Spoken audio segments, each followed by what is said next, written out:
Welcome to Clear Minds. You know that surge of anger when someone cuts you off in traffic? That hot flash of resentment when your boss takes credit for your work?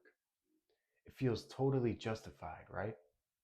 Every part of you screams that you have a right to be upset.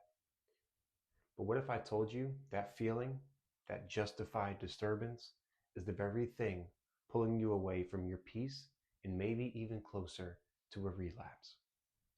Today, we're tackling a controversial spiritual idea from the 12-step world that forces us to look in the mirror and find the real source of our turmoil.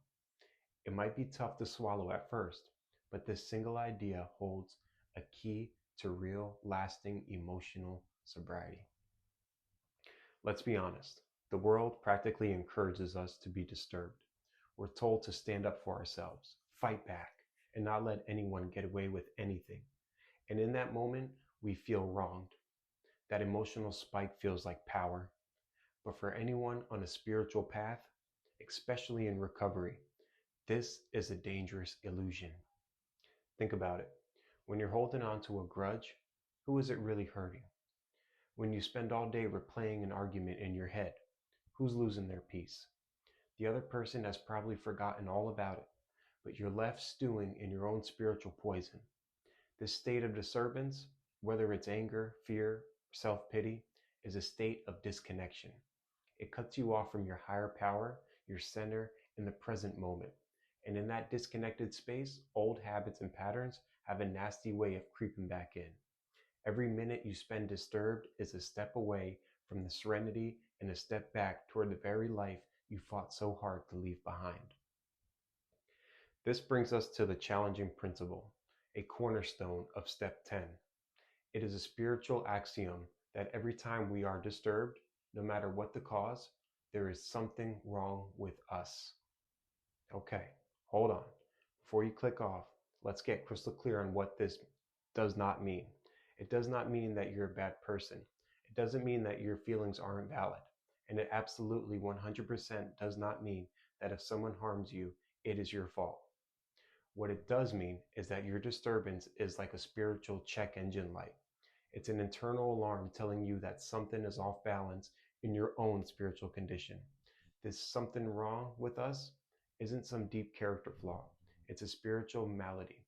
It's a sign that we've slipped back into seeing the world through a self-centered lens, letting things like pride, fear, or ego run the show. So, how do we actually use this without beating ourselves up? It's simple. Four-part process. First, spot the disturbance.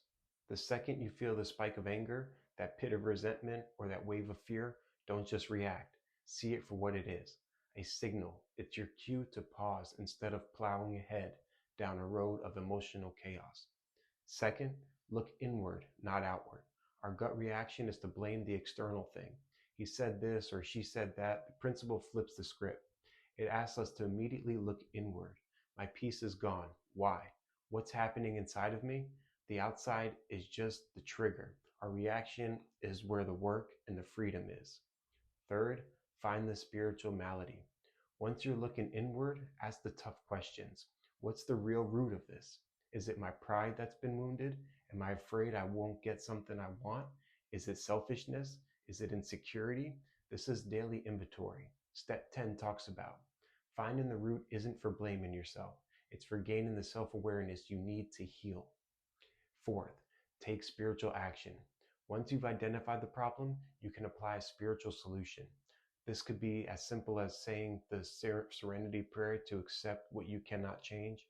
It could mean calling a sponsor or a trusted friend to get an outside perspective, or it could just be taking a quiet moment to ask your higher power to help you remove the shortcoming you've just uncovered. This is a huge shift from how most of us are wired. Have you ever tried to put this idea into practice? How did it go? Share your experience in the comments. Your story might be the one thing someone else needs to read today. It's so important to see this axiom as a tool for empowerment, not as a hammer for self-criticism. This isn't about spiritual bypassing, real pain, or pretending hurtful things did not happen. Of course, for deep-seated trauma or clinical emotional issues, this practice should be a companion to professional support, not a replacement. This is about taking radical responsibility for our emotional and spiritual health today. It's about finally accepting that while we can't control other people or outside events, we can learn to manage our own responses. That's right, there is the definition of emotional sobriety, the ability to handle life on life's terms without getting knocked completely off balance. This is where your true power is. The idea that our own disturbance points to something wrong inside of us can be a bitter pill to swallow, but just on the other side of that resistance is genuine freedom. Freedom from being a victim of your own circumstances, freedom from the emotional roller coaster that so often ends in a crash. By taking ownership of your inner world, you reclaim your power to find peace and serenity. No matter what's going on around you, you stop living a life constant reaction and start living a life of intention.